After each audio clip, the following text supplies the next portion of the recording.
Baltimore State, where lunatics get sent to die, meet the newest recruit to the FBI. Clarice Starling sent as an inspector to the dodgiest of geezers, Dr. Hannibal Lecter. They research for a perp who's mentally ill, skinning women, so the papers call him Buffalo Bill. But assistance from Lecter is unrealistic. He's intellectually brilliant but cannibalistic. Clarice rebuffed, their meeting ends in disgrace when Hannibal's neighbour throws his jizz in her face. Lecter calls the act unspeakably ugly, so he gives her a lead and he tells her to hurry to a lockup. Clarice looks in the back of a car, finds a sexy mannequin and someone's head in a jar. Lecter doesn't take the credit, says it wasn't his kill, but he's a teaser, drops hints it might be Buffalo Bill. Speak of the devil, written straight from the novel.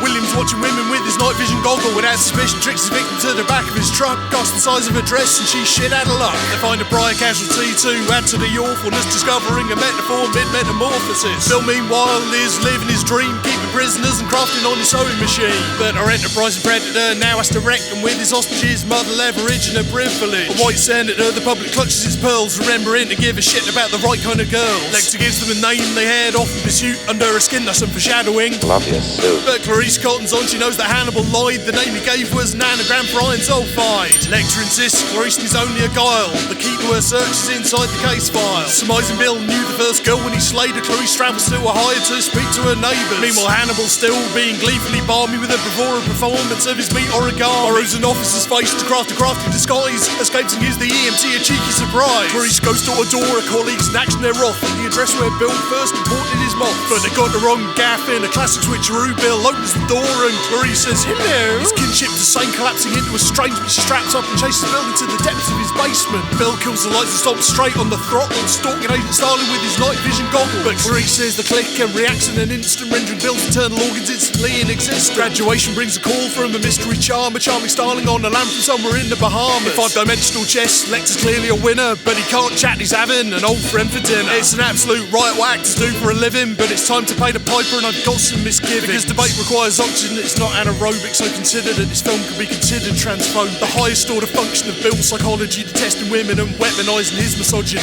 The king detests himself, so in becoming a queen, he can hate himself more than in his wettest of dreams. It's pathologically complex, but if you can't name another mainstream trans character in the 30 years since this movie passed the Bechdel test and gave cinema a competent, fully realised woman lead that at the time was completely historic, then don't make prominent monsters of the gender dysphoric.